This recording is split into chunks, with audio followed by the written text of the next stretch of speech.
Hello, this is Jake with the Ugly Bug Fly Shop, and we are going to tie a little midge, a merger if you will, or a little pupa here that is highly effective here on the Platte along with many other tailwaters. So we'll get started here.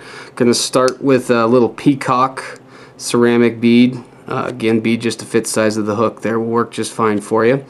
What we're going to do is actually slide this bead out of the way and start our thread in front of the bead. And you want to just build just a small build up there with the thread, as not to have anything large. And what we're going to use is some white Antron yarn for our gills on this midge. So what you want to do is to trim off some, and I like to kind of pick out some of it because you don't need a whole lot of Antron on there to represent the gills of a midge. Just a little bit, just to show that they're there.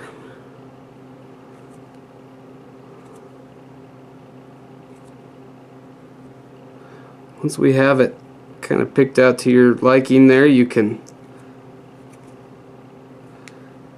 place that on the front of the hook. And it's okay if you have a long tag. In fact, it makes it a little bit easier if you do, so that way when you go to trim it'll be a lot easier. So I'm going to tie that in right behind the eye of the hook. Give it 3 or 4 good wraps. Make sure that's anchored in place. Trim off my tag. And what we're going to do is I'm going to whip finish that now with just a couple simple wraps, because we're going to cover this with head cement, so it doesn't need to be a whole lot to hold it in place. We're just going to do a little drop of head cement there to kind of secure that thread and those gills in place there.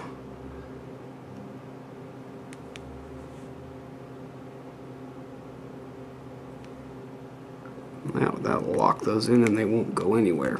So now what we're going to do is just slide our bead up. As you can see, it's good not to build up too big of a head, so that way your bead can slide up over the Antron and have a nice smooth profile there.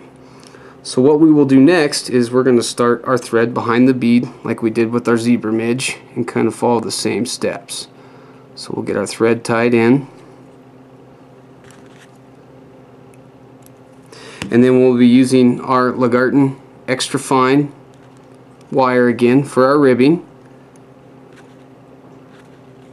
And this Lagartun comes in several different colors.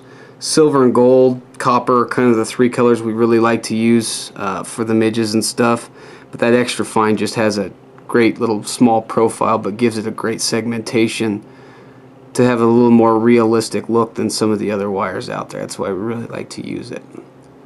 So we'll do the same thing here. As we're going to follow our thread down, we're going to build ourselves up a kind of a base and a taper on this midge. So we're just going to slowly build that up with some thread, trying to keep our proportions correct here.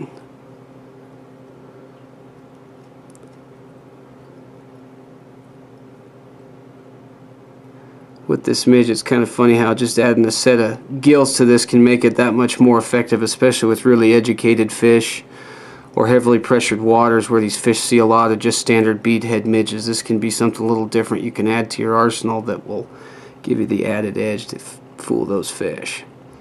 So now we have our base built up. We're going to go ahead and rib that wire forward. Just keep a nice even segmentation.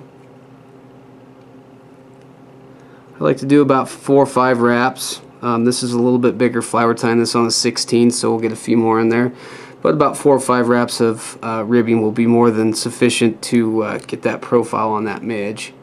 So we got that tied in. We'll kind of get that tied in and break the wire off. And then we'll complete the fly with a whip finish. Just a few wraps there. And then after we've got it done, we'll just kind of make it a little more durable by adding some head cement to it.